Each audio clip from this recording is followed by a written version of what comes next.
Welcome to சுடு தண்ணி. இன்னைக்கு நம்ம வீடியோவில் ஒரு சூப்பரான பிரெட் ஸ்நாக் தான் பார்க்க போகிறோம். லேயர்ட் கேரமல் டோஸ்ட் எப்படி பண்ணுறதுன்னு பார்க்கலாம். இது ரொம்பவே சீஸியான ஒரு ரெசிபி. ரொம்ப ஸ்வீட் கிரேவிங்லாம் இருக்கும் போது இது சிம்பிளாக பண்ணி சாப்பிடலாம். ஆல்ரெடி நான் கேரமல் டோஸ்ட் போஸ்ட் பண்ணியிருக்கேன். இது அதோட அடுத்த வெர்ஷன். இதோட இன்க்ரீடியன்ஸை நான் டிஸ்கிரிப்ஷன் பாக்ஸில் கொடுக்குறேன். இப்போ வாங்க சேர்ந்து சமைக்கலாம். இதுக்கு ஒரு பவுலில் 2 டேபிள் ஸ்பூன் வெண்ணெய் சேர்த்துக்கலாம். ரூம் டெம்பரேச்சரில் இருக்கிற மாதிரி பார்த்துக்கோங்க.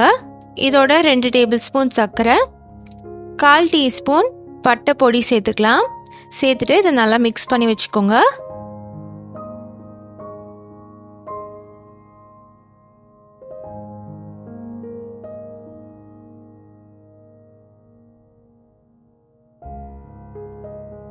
இப்போ இது ரெடியாக இருக்குது. இது இருக்கட்டும்.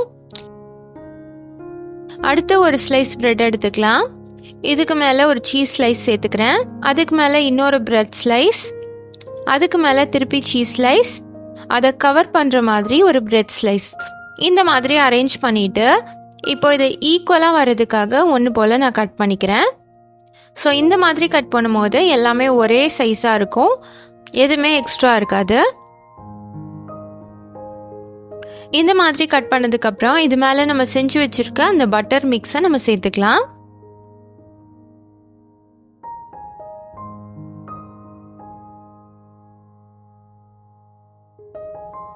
சைட்ஸ்லேயும் நல்லா அப்ளை பண்ணிக்கோங்க.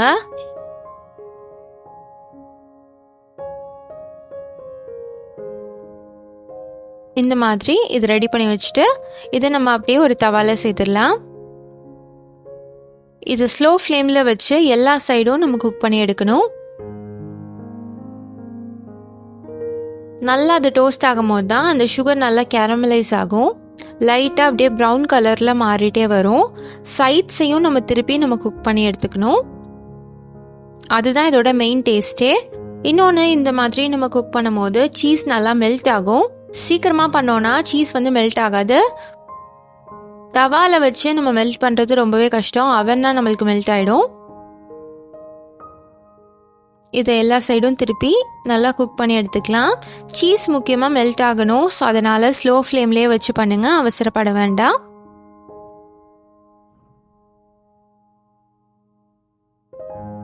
இப்போ பார்த்தீங்கன்னா இது சூப்பராக குக் ஆகிடுச்சு.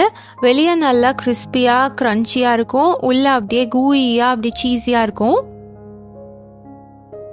என்னோட ரொம்ப ஃபேவரட்டான ஒரு ரெசிபி இது. எனக்கு கேரமல் ஃப்ளேவரே ரொம்ப பிடிக்கும். அதில் one of my favourite recipes இது. ஸோ நீங்களும் இதே மாதிரி இதை ட்ரை பண்ணி பார்த்துட்டு எப்படி இருந்துச்சுன்னு சொல்லி கமெண்ட்ஸில் சொல்லுங்கள்.